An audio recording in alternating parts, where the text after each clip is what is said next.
All right, good morning, everybody. My name is Kevin Kerrigan. I am a sales engineer here at SVL. In the essence of time, with it being 10 a.m., we're going to go ahead and get started. This is the 12th coffee break of the year and the last. Today we are talking about geothermal. No emissions, no cooling towers, no noise. The future is geothermal. The coffee break will cover the fundamentals of dynamic closed loop and aquifer-based geothermal heat exchange. Topics will include the many system types and configurations, best applications of ground source heat pumps for every type of building or process application, and where they fit and how they're implemented. Today with us today, we have Jay Egg and Greg Cuniff, both of Egg Geo. They're experts in groundwater coupled heat and cooling systems. Both assist in with building owners, energy providers, and engineers in designing and implementing geothermal systems from start to finish, whether that be aquifer-based or closed loop. So with that, I'm going to go ahead and let Jay start with his presentation.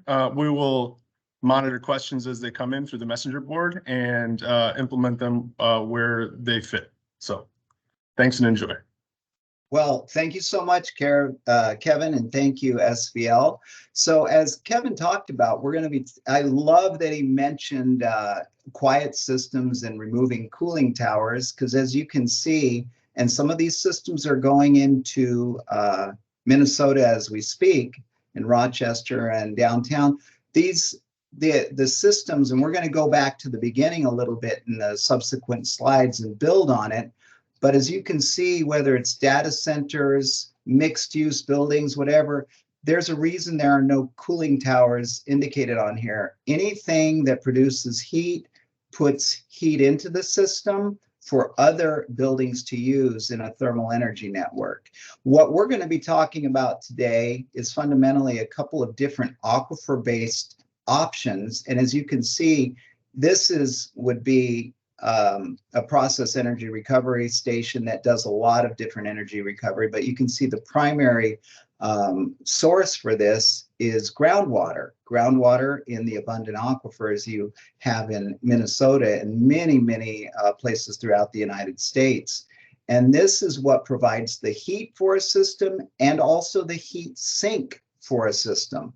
So let's go to basics a little bit here, and let me see if I can get my slide presentation to work and talk about a geothermal system versus an air source system. In the most fundamental imagery possible, we want to just show that no matter what brand of equipment you want to use, everybody makes a geothermal heat pump, which typically connects with the ground with a ground loop like you see here. Its close cousin, the air source heat pump, usually has a piece of equipment outside called a condenser.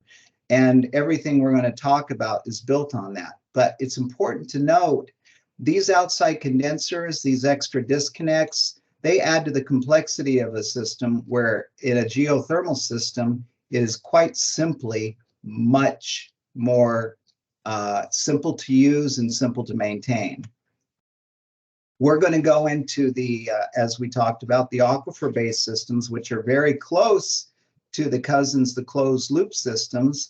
And we put in thousands of these on single family homes, as well as on community government projects that include several buildings. And it all works the same. You basically couple with the aquifer, and what happens, some of the results you don't think about, is the elimination of outdoor noise, condenser farms, cooling towers, potential vandalism. By the way, we have earned, when I was contracting, and Greg can confirm this, I have billed millions of dollars and just replaced condensers that have been stripped for copper. It helps to eliminate those problems, any related injuries, refrigerant lines, and the outside disconnects and associated equipment costs. So it's important to note that there are about 7 major different types of geothermal exchange. We're only going to be talking about 3 of them here today, but surface-based water exchange, wastewater energy transfer, structural energy piles, drinking water exchange are all caveats to the systems we're going to talk about. In 1 hour, we won't have time to do more than focus on some of the important things that have been asked of us today. So it's important to understand what the basic and most common type of geothermal system you will hear about is, and that is the closed loop system. And that involves a borehole, usually 4, 5, or 6 inches, with a U-bend of HDPE, polyethylene, inserted into the hole, then filled with bentonite grout. It's filled with grout, which is a plastic concrete that expands and contracts to ensure a lifetime of good heat transfer. It's only conductive in its heat transfer, and the fluid that goes through here is usually a heat transfer fluid with a propylene glycol. When you do these systems, some of the benefits are also some of the problems. In a closed loop system, you're going to retain heat from the summer's heat rejection, and you're going to lose heat from the wintertime extraction of heat. That's great in borehole thermal energy storage, but it can become a problem when you have an imbalanced system. And these problems have been manifest over the years many times, and sometimes have to be remediated. By doing what we're going to be talking about with aquifer-based thermal exchange, which takes advantage of what we call advective flow, you eliminate the problem most of the time with thermal energy storage. And thermal energy storage can become a problem when you have a runaway extraction of heat and it gets too cold down there, or a runaway injection of heat when you have too many heat producing buildings pushing in there. When you deal with an aquifer-based system, which we're not going to be talking about this a lot today, but the standing column well system is an aquifer-based system, very similar to some we're going to share. You get advective, conductive, and convective flow because of the movement of groundwater in the borehole. With closed loop systems, you typically have to go through what we call a borehole thermal conductivity test. And similarly, with an aquifer-based system, we go through some tests to determine exactly the flow rates of the aquifer, the depth and breadth of the aquifer, and so forth. So again, we're going to be talking about, and we have already talked about, the closed loop type. The standing column we touched on a little bit. We're going to be talking more about downhole exchangers and open to reinjection systems like you see in this third slide, which have the opportunity to take advantage of more types of heat transfer. Again, in the most simple form, you have a pump and an injection, a borehole for pumping and an injection for a borehole for reinjecting the fluid into the same aquifer. They can be very small in a small residential application, hidden by a faux rock or put behind bushes or something like that.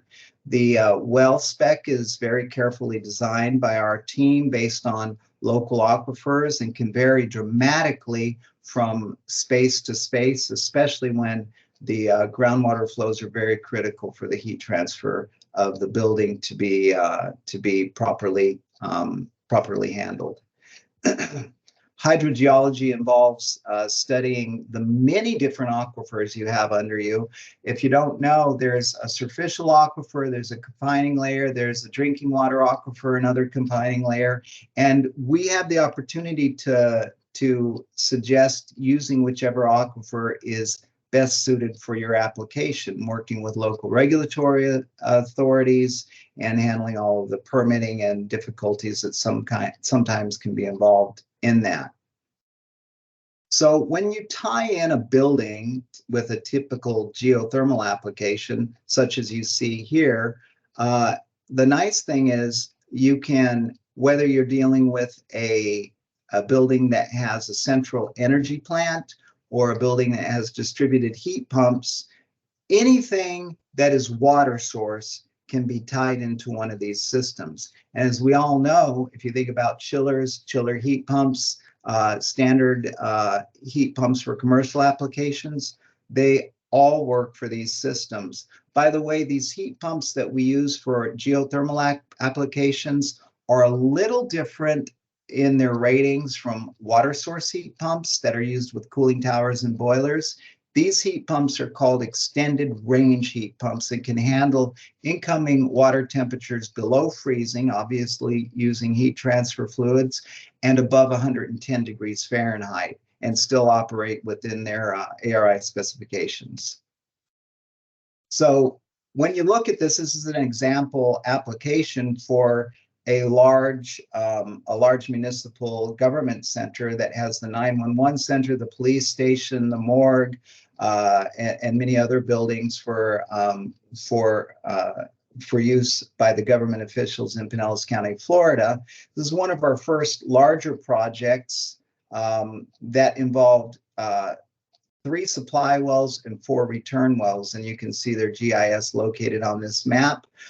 One of the things that's important about doing the actual studies we do on the aquifer is while you might have a 300-foot hole, the important thing is to find out where the flow zones are in there so that we get the least amount of thermal communication between holes and the most abundant flow rates for our supply. And so there is a lot of science that goes into this that proves out these the performance of these systems. And we use digital twins to certify the performance for 20, 30 or more years as far as temperatures and so forth. This is just a note. This exchanger here replaces the cooling tower in the boiler and communicates directly with the aquifer.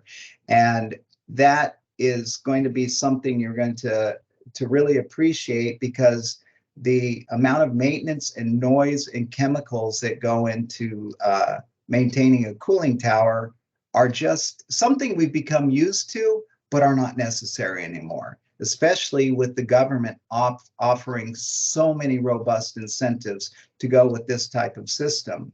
This is coupled with a ground closed loop system for this building, which has over 200 heat pumps in it.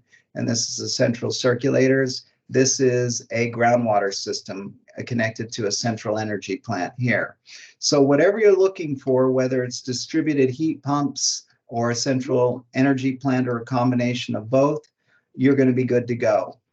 Little bragging, our team has written 2 McGraw-Hill textbooks on the subject, and we're in the process of writing a comprehensive text on thermal energy networks for city-based systems. Greg and I co-wrote this graduate level engineering book on modern geothermal HVAC systems with regard to engineering and control applications. So looking at whether you want to do distributed heat pumps or a central energy plant, once again, it doesn't matter. You can have a mix of these on your design applications or retrofits. This is just giving you kind of a schematic idea of distributed heat pumps. The cool thing about this is just taking a quick look at it. You can see you have a couple of cooling heat pumps, or in other words, they're in the cooling mode, one in the heating mode, a dedicated domestic hot water heat pump, a dedicated pool heat pump. Think about this. These are rejecting heat. These are absorbing heat. And what happens when you isolate these with the heat exchanger from the aquifer-based system is you end up with a diversity load. You end up actually many times this ground-coupled portion can shut off and you can share energy between heat pumps. And that's the brilliance of a water-based system. If you're just retrofitting a hospital, for example, and they have cooling towers on there, and you just want to give them something to take that cooling tower down, we can come in and spec a system, a groundwater coupled system, isolate it with an exchanger. You could just valve off the cooling tower and operate off of the groundwater system. So these are some of the ideas we want to give you as you consider the fact that you can take a building like this that operates on a cooling tower and a boiler. You can turn those off, take them out of the system, and couple them with your geothermal ground source component, whatever it might be. This is kind of an imagery of just a good robust sized system. You can see how the injection and supply wells can look in a system protected, where we have the it coming up above. Many times in frozen locations, this is actually in the vault, and they're a little more boring because all you see is the cover plates above it. But this is just to kind of show you how a system would look coming out of the ground, what it looks like in the mechanical room, and just an idea of the massive amount of groundwater we can move to handle a multi-thousand-ton system with ease. The heat pumps that go into these systems are usually a couple of different types. They're usually water to air or water to water.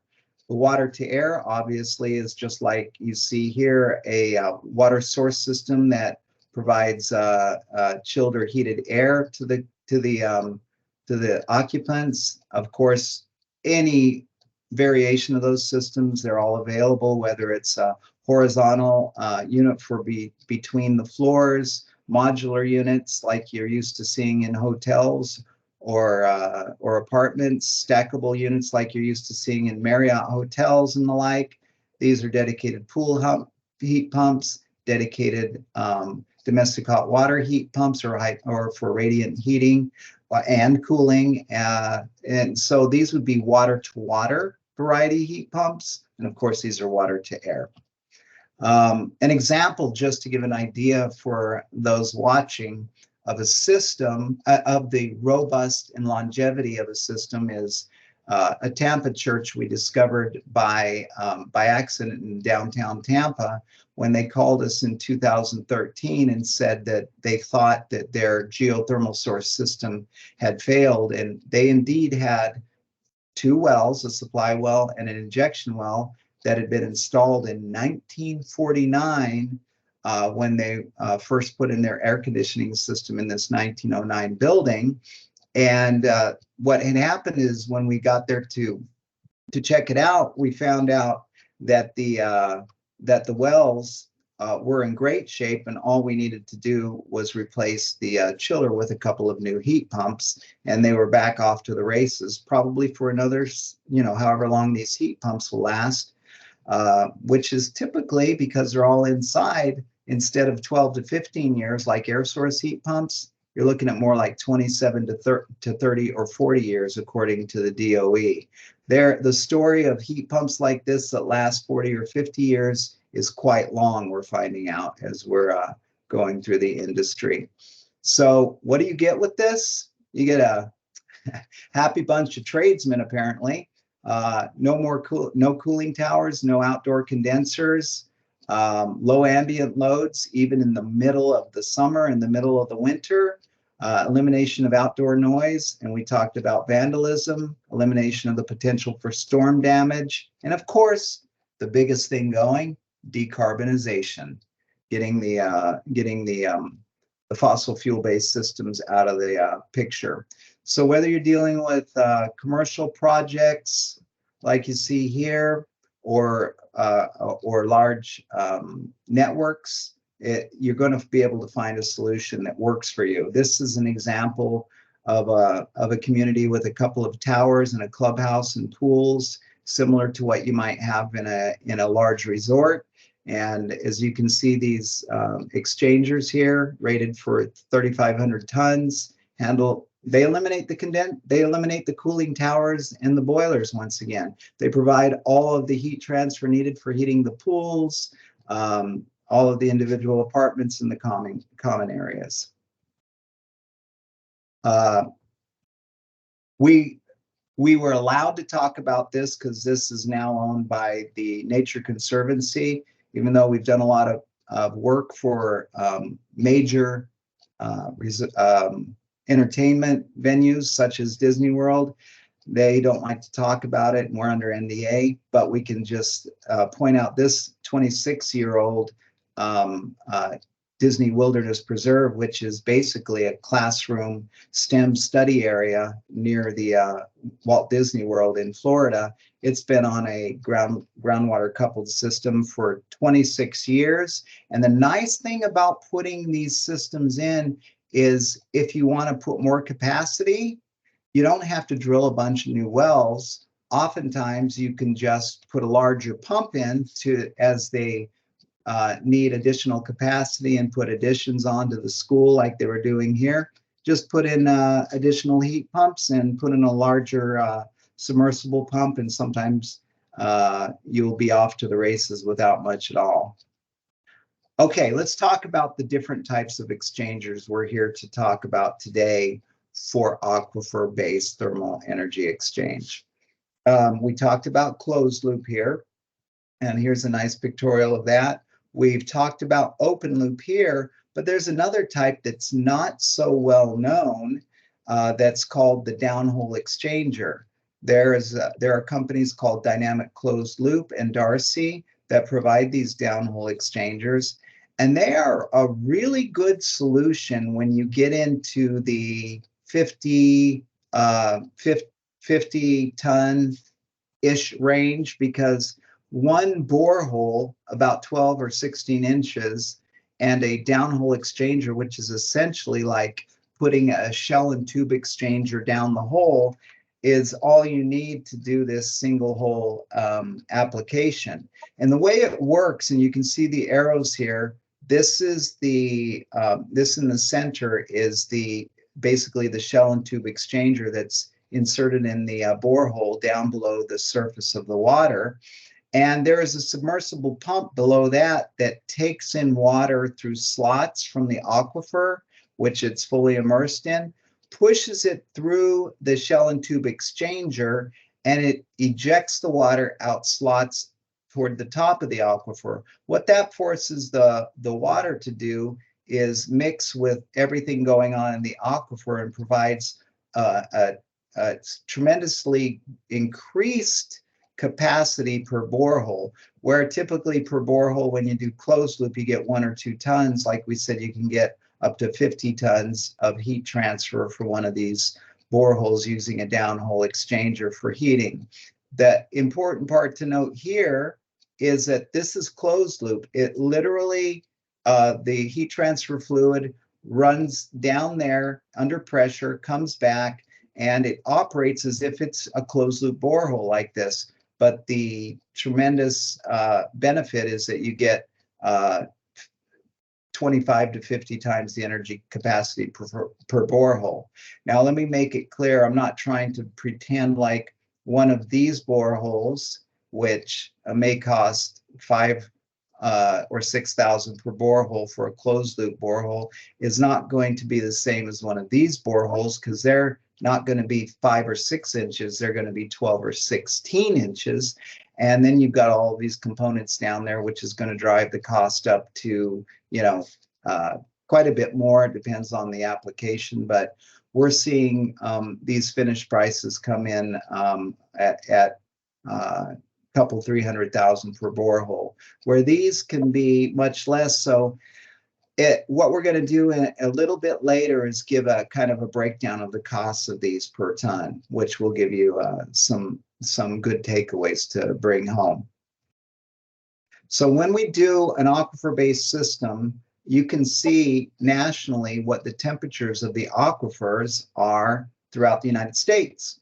And while it starts at 70s in the south and southeast and southwest, you get toward the middle of the state, New York, it is in the 50s. And then you guys have the coolest water up there, which is in the 30s and 40s, which works very well. We've got a lot of systems operating in Minnesota, in Wisconsin and Michigan that operate very well off of these aquifers, but they have to be designed very carefully, because you can't freeze this aquifer water before it gets back down to the aquifer. So we have a very tight approach, and that's important to note. However, there is a great benefit to having these cool aquifers. When you do aquifer thermal energy transfer, you can provide passive cooling with just a very simple design upgrade. meaning you don't need mechanical refrigeration oftentimes in your buildings. And you can actually, because what's the temperature of chilled water? 40 degrees, 42 degrees. So you can deliver that all summer long through one of these systems and basically turn off your chillers and heat pumps and operate passively. And then when you need the heating in the winter time, we just have a very carefully engineered system that will provide all of the heating you need. And how do we do that? We do not guess, folks. We not only do we do a very careful characterization of the aquifer, but our scientists produce a digital twin, which gives us a 20, 30, or 40-year look ahead at the influence on the aquifer, not only daily and monthly and yearly, but any long-lasting influences we may have. And these reports come back looking something like this, and this can actually be, if you ever hear, we're talking about aquifer thermal energy transfer, there's also a term called aquifer thermal energy storage. If we find a place that has confined aquifers where it will hold that temperature for a while, we can use that to our advantage. In other words, all the heat that's injected all summer long from cooling your buildings can be heat that's sourced by reversing the well flow in the wintertime for heating. But that doesn't work for all aquifers, and Minnesota doesn't have a lot like this, but sometimes there are confined aquifers, which is why it's important to look at. So if we have a confined aquifer, we would look at aquifer thermal energy storage as well as the transfer. This is how it works. Oftentimes we need more injection wells than we need supply wells. We have a cone of depression and we have mounding here. And this is the danger zone. We look at the separation between the wells. We, at all costs, avoid by scientific modeling what we call thermal energy communication, because this is a thing that can ruin a system. And we have been in business long enough that we have had this happen to us in different various parts of the world. And we've developed models that ensure that this is not going to happen to any of our clients for which we design these systems. Looking at an actual building here, you can see that it goes into the building, the fluid from the aquifer, through an exchanger of some sort, so that the heat pumps and the chillers in that building operate on the condenser water loop, similar to what it would operate on with a cooling tower and a boiler. And then the fluid that we use as the source is then injected back into the aquifer from which it came. So once again, the benefits, just to review this is the same slide. No more outdoor equipment, more hurricane and storm resilient because there's no equipment outside. The longevity goes up 2 to 3 times, especially when you're comparing air source equipment, because you don't have anything wearing away outside. Obviously, the most important thing for our current landscape is we're reducing or eliminating the need for combustion boilers, cooling towers, and furnaces. One thing that I can state as a fact, there are thermodynamic reasons for this, and I think most of the people on this call know those. But if you have a stable energy source in sink, you're going to get noticeably superior comfort in the heating and cooling modes.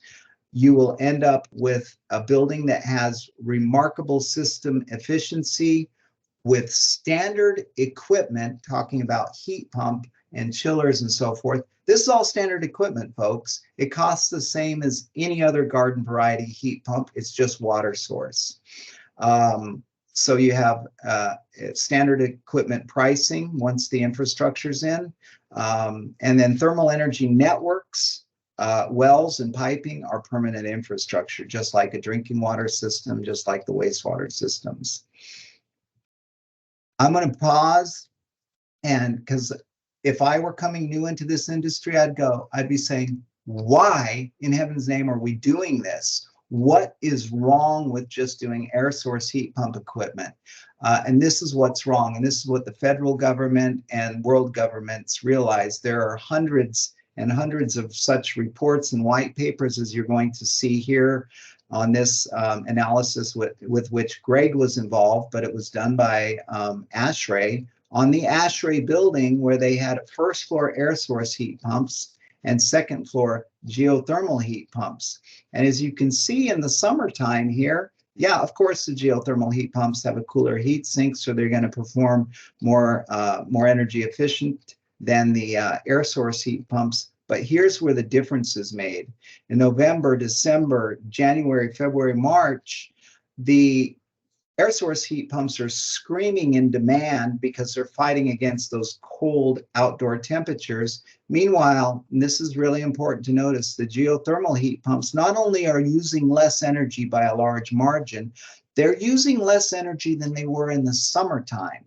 Now, we have seen this to the northernmost climes of Canada and everywhere in between. What your summertime peak is usually at or above what your wintertime peak will be for these systems. Now, this is the reason that's important. The government, the federal government and state governments have discovered that for every dollar we spend on geothermal subsidies, they're going to save $3 on electrical infrastructure upgrades. And you might ask, what do you mean electrical infrastructure upgrades?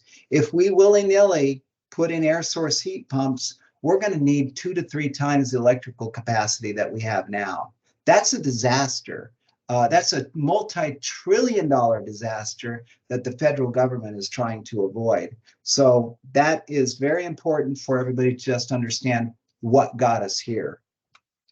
And this is just another example from Oklahoma State of 2 buildings that were office buildings that were built identically side by side. One had air source heat pumps. This is the wintertime load here. One had geothermal heat pumps. Isn't this a beautiful thing to see this flat line in demand?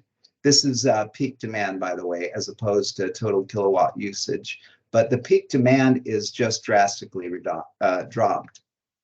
When modeling these systems using programs such as the Building Energy System Tool, Efficiency System Tool, you can take these buildings, which Greg, would you like to cover a little bit about why this is such an important component? Because you helped write this, if I'm not mistaken. Yes, we call it BEST, Building Efficiency System Tool. We developed this to help folks be able to compare different HVAC systems, including geothermal. The nice thing about this one, instead of doing 20 and 30 pages of input like you have to do with some of the other software, you can do this very quickly and easily. Instead of taking 3 or 4 days, you can do this in 3 or 4 hours. So it's a lot easier, a lot simpler, and gives you some really good information up front. So you can sit down with your customers and your clients and show them why a particular system is the best thing to do. So back to you, Jay. Thank you. The load diversity, this is a Stanford graph here, which shows the load diversity. This is how they were operating. In cooling mode, they were rejecting heat. In heating mode, they were burning gas. They discovered in their study that this yellow load, this yellow area, which is by far the largest portion, is the opportunity for load diversity. Load diversity, which is something BEST can show in operation of multiple systems, can give you a combined COP where the equipment normally runs at 3 or 4 COP. When they're sharing energy, in other words, you've got heating units and cooling units operating and feeding each other, the combined system efficiency can be 8, 9, 10 sometimes. And that's the beauty of the system. You just can't get that with air source equipment normally. And once again, this is just a close-up of all the different types of heat pumps you may consider on a building. If you have a box store to retrofit, almost every manufacturer now makes an extended range heat pump to put on those curves. 100% fresh air units are available in abundance. And this is a Minnesota-based project depicted here. This is the Pipe Fitters Union in Minneapolis-St. Paul, local 455. 3 years ago, they put in a downhole exchanger system. And this is their headers coming in from the 4 downhole exchangers they have. And originally they put it in because they wanted to do cooling passively. And as you can see, They're using chilled beams here, which are the best way to cool by far. It just saves energy and it's so quiet, but it also works for forced air. But they have been cooling for 3 years off of this system. And Jeremy McConkey over here, who is the training director for Local 455, giving Jim Lubrat and who is that there, Kevin? That's Kendall, our sales director. Yeah, that's Kendall. There you go. Giving us a tour there. He was taught. He told us recently that they're so impressed with the system. They're adding a water source heat pump to turn their boilers off. You can see their boilers behind them and behind the glass. It's a great training center, and he loves to give tours if you ever want to look at it. So just in the last few minutes, we're going to finish up in about 10 or so minutes to allow some time for questions. We're going to go through how a desktop study is done for any project, really, but we're just going to focus on one that we were doing in conjunction with SVL here in Edina, Minnesota, for a library for Hennepin County. They wanted to identify the aquifer-based thermal energy transfer on site. So the first thing we do is we get to understand the scope of the project.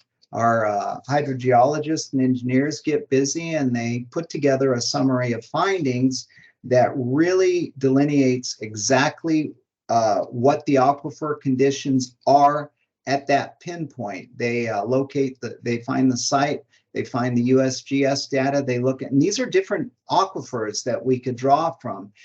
Some are superficial, some are confined, some are drinking water. And by the way, drinking water aquifers are okay for this. As a matter of fact, we've been doing drinking water aquifer exchange for decades throughout the country. So they'll come back with an answer and suggest some locations for supply and injection wells within the site of that, within the site boundaries, how deep they should go, what the size is, how many we need. And what we can get from all this data is an estimated cost of drilling and putting in the geothermal sourced component of this system, of any system, and how much cost you're looking at.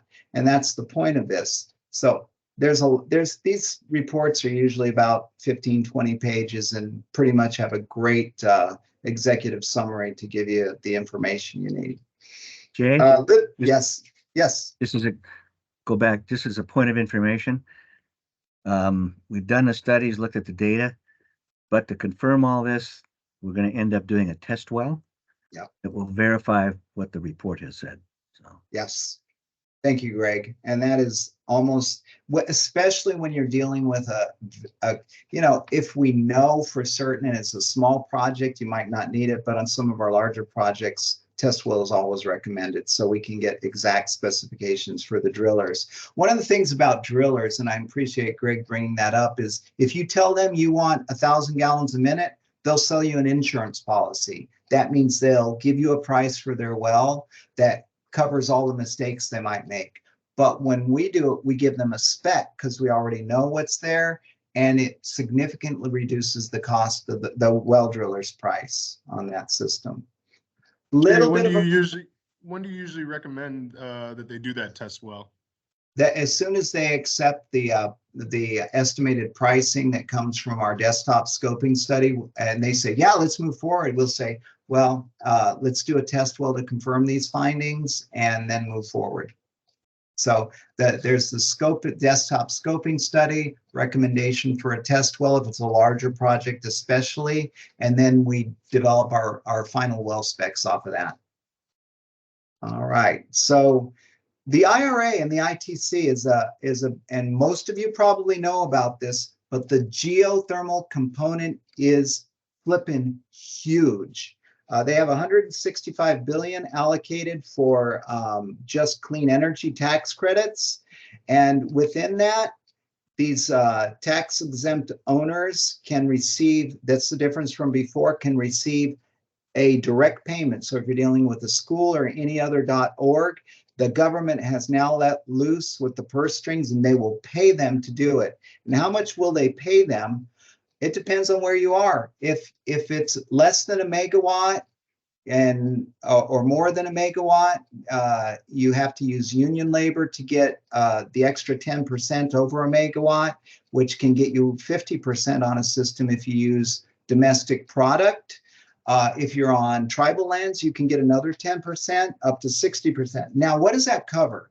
That covers everything needed for your mechanical system, including the well drilling, the exchangers, the connecting piping, the heat pumps, the distribution system, the hydronics, the controls. Suddenly, what we're seeing whenever we do this is that the system cost, because of federal incentives, is at or sometimes below what a standard system cost would be. So the answer is, why would you not look at this with the federal government? And this is through 2032 right now. Why would, with no limits currently? So why would you not look at this? So I owe everybody a quick description. We covered it a little bit on the aquifer based downhole exchangers. It's just a little bit better look at it. Whether it's Darcy or a dynamic closed loop exchanger, this is what it looks like. I won't go too much more into it because I want to leave time for questions.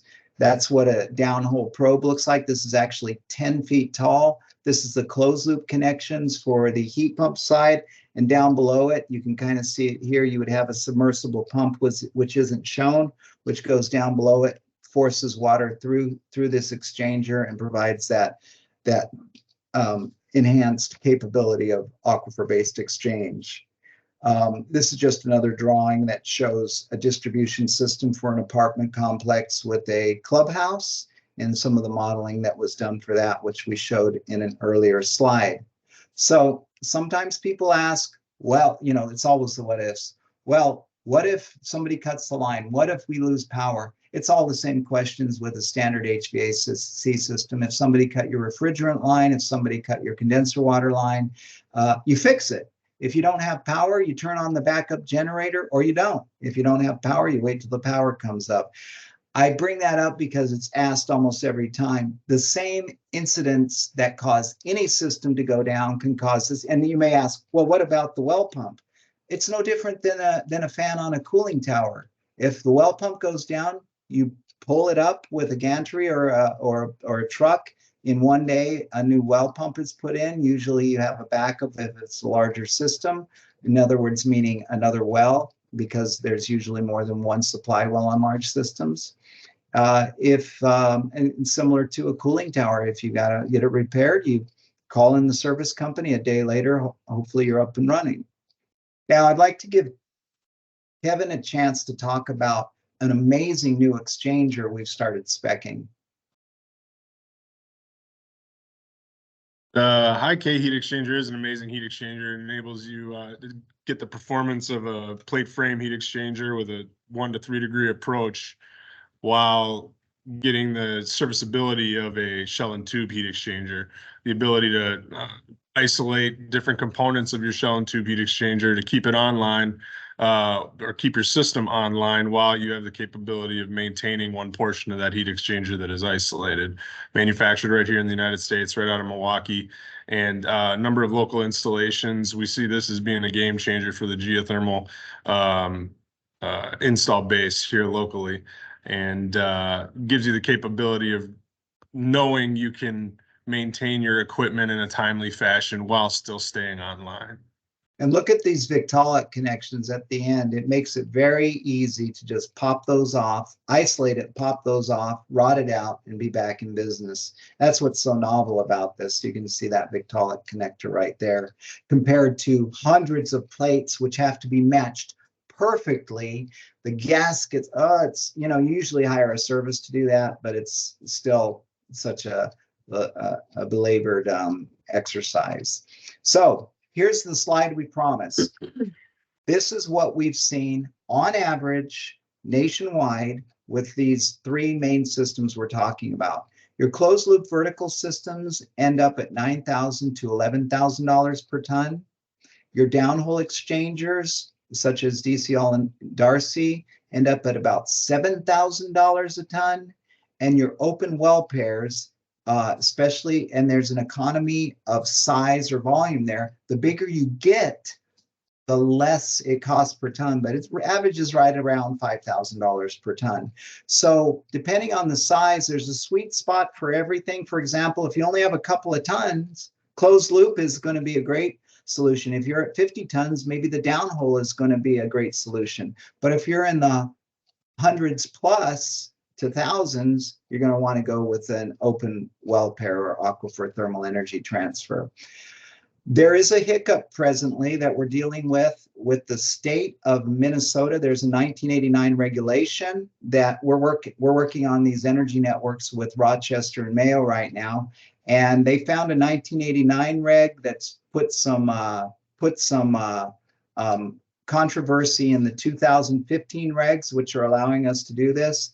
So Mayo and the city of Rochester have already notified the legislature, and they're going there to change this old reg. It was meant to be eclipsed by this new reg, which allows uninhibited groundwater energy transfer. This old reg, and it's worth stating very quickly, the reason they took it out, that it was put in place, is Minnesota from the 1950s to the 1980s was doing groundwater energy transfer, but they were doing it one pass. They were pumping it up through the exchanger, then dumping it into the sewer or surface water. And what that did is depleted the aquifers. So they put in this regulation. And obviously the new regulation is what we call non-consumptive. You replace as much water, the exact same water that you take out, just having added or removed BTUs from it. And that is basically our presentation. And we are ready to take any questions, comments, or anything. And Kevin will be our moderator on that. We did have a few come in. First one, was there any timeline given on the Minnesota legislature statutes and possibly getting them changed for the doublet style system? We're moving forward. As a matter of fact, they're continuing to be drilled right now because we got a variance on what we're doing in Rochester and what trout drilling is doing with Mayo. They're doing some 30-inch wells for multi-thousand ton systems for a big $5 billion expansion they have going there. So we're working off of variances now, so it hasn't stopped us, but the legislation will be changed in February. With your hydrologist study, do you also look at Superfund polluted sites for the state of Minnesota prior to doing the test well? Have you had any success in getting the Minnesota Department of Health to approve downhole heat exchanger systems without any evidence of what the aquifer has? Greg can probably talk more about that one if you still have time, Greg, before you have to leave. Yeah, sure. So part of our study is to look at what EPA might have been doing and what kind of regulations that we run into there. So we don't want to get involved with a site that we start drilling and all of a sudden discover that we shouldn't be there. So as part of our efforts, we look at what's the sites have been used for in the past and if we can use them with the current regulations. That will be in the report. In other words, we'll give any Superfund history on it. That's part of our desktop study that we do. Do you often see more than one drilling company on a single project, or is it generally do they generally just stick with one? We are not married to any, nor is anybody we work with married to any one drilling company. Right now, and Greg could speak to this, I think there are 3 or 4 in Minnesota that seem to be pretty good. Trout drilling, the reason we're pleased with them is they're Mayo's preferred driller. And Dave Trout, who is the owner of Trout Drilling, was just is the incoming president of the National Groundwater Association, which gives them a lot of clout on regulatory issues. Um, with any down well system, does the well head need to extend above the grade flood level? That's one of the things that's required in Minnesota presently. And that's one of the things that I think Dave Trout mentioned he wants to talk to regulators about, with hundreds and thousands of these going in over the next decade in Minnesota because of decarbonization efforts and so forth. It may become cumbersome. The reason the wellheads are required to come above is to make them easy to find later on if they're abandoned or somebody's looking for them. But with new GIS mapping and everything, we want to go back to vaults so that we can put these in streets and in sidewalks and so forth, right? So that's what we're working on. And then what maintenance is required for the well equipment? I'm assuming it's Oh. just for the doublet style system. So generally just the well pump, right, Jeff? Yeah, there is. Okay, this is a really good question. Kudos to whoever asked that. Good job, Nick. Similar to a cooling tower. Think about a cooling tower. It requires monthly maintenance and chemical treatment. Wells are not nearly that maintenance intensive. If you were to leave it alone for 10 years, you might never have a problem. But there's something that everybody should have in their head. Groundwater wells, supply and injection, should be maintained in a sterile or sanitary state, or they'll begin to build up different various bacteria, mold, iron bacteria. So what we recommend is we look at the water quality in the area, and then we give a maintenance protocol, which usually requires sanitization of the wells, which is fairly non-invasive. It just means you run hydrochloric. It's a normal water well treatment. You run hydrochloric acid down the well, you let it sanitize the well, and then you pump and redevelop the well. And that's done once a year and usually takes a day in the average installation, which guarantees, decades and decades of performance without any problem.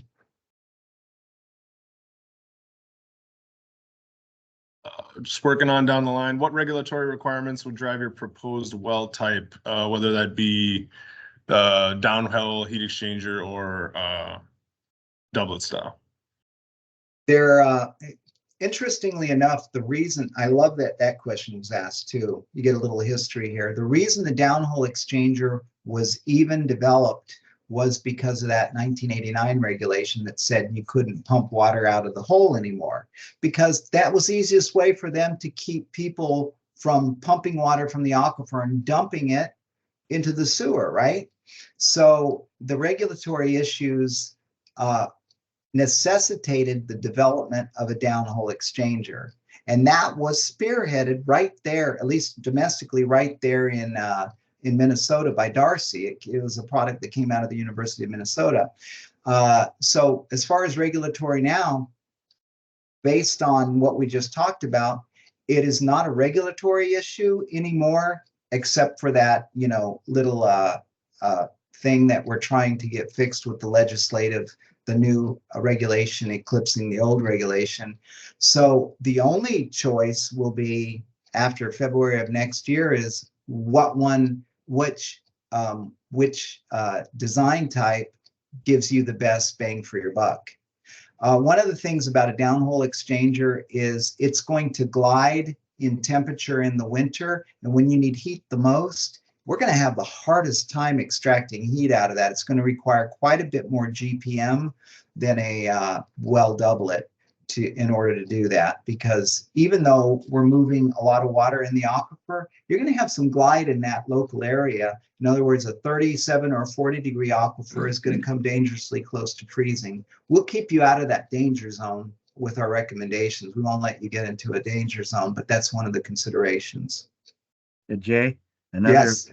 another just from an engineering standpoint, with the downhole, you're using a shell and tube, and 5 and 6 degree approaches are some of the best you can do. But if you're using the high K, you can get down to 2 or 3. So again, you need a lot more water at that lower temperature and that higher approach with the downhole versus the doublet. So those are things to consider. Excellent. Great point, Greg. So I want to preface this next question with EggGeo can be contracted directly by any engineering firm, energy provider, owner. I think you guys have been contracted by all of the above. What do you produce? Do you produce signed drawings when you're contracted for the well and site distribution? And what part is covered by you versus the engineering documents? Now, you don't provide equipment, you just provide recommendations on design, correct? That's right. We're technology agnostic, and that includes equipment and everything.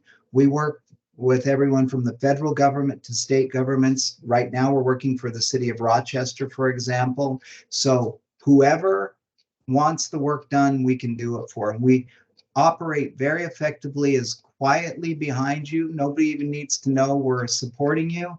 And our efforts are not to keep us perpetually as a needed asset for you. We would hope that eventually the technology that we have will become in-house for your engineering firms, and you can continue to do this in-house after a few rounds with us. There's way too much work for 1, 2, or 10 or 20 consulting firms to do this. Yes, we do full feasibility studies as well as engineered and stamped drawings. Greg is a PE in many states. We have several other PEs in our home office. And so we can provide stamped and sealed drawings for construction.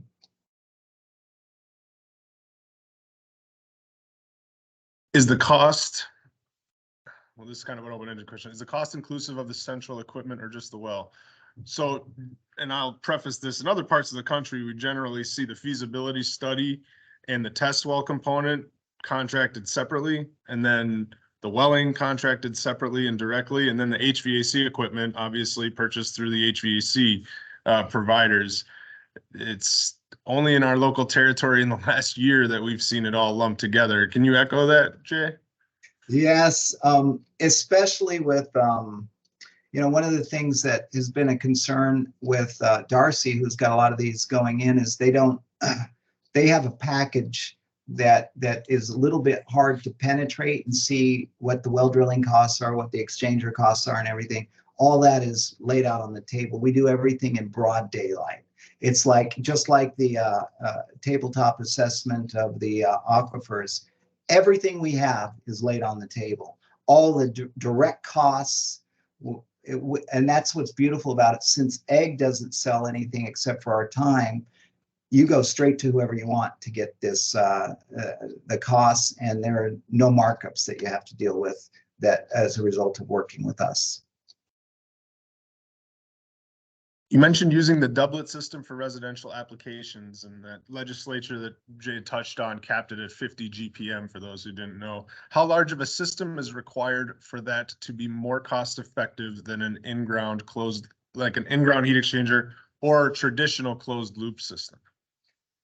We have seen, Greg, I think Greg had to leave. We have seen the breaking point start at 50 tons or above.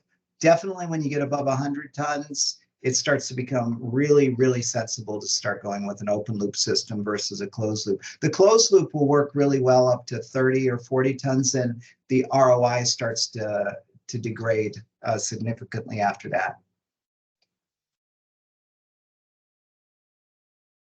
How long does it take to determine the viability of the doublet technology on a specific site, and how much time, effort does that take on EggGeo's part?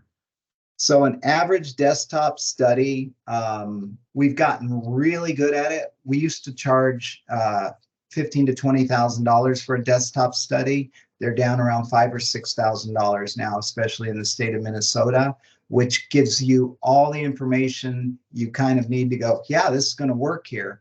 That doesn't give that.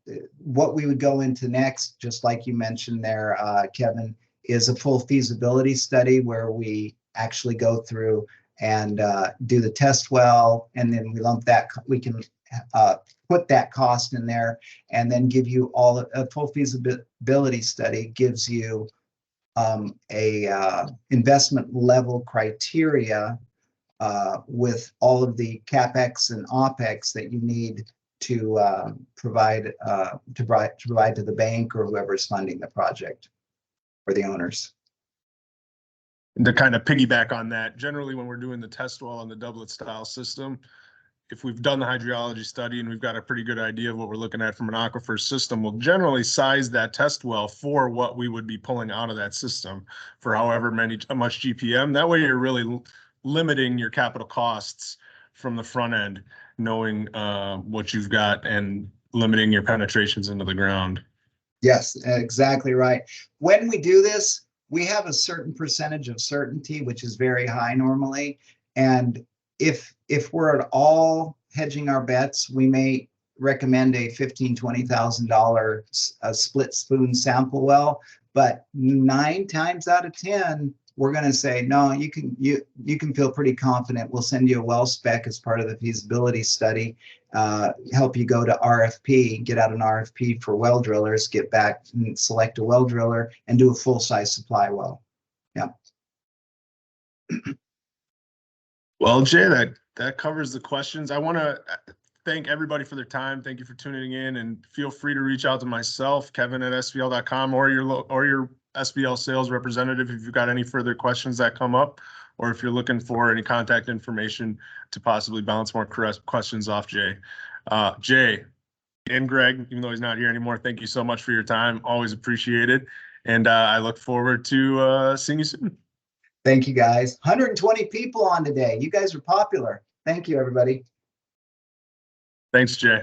Bye.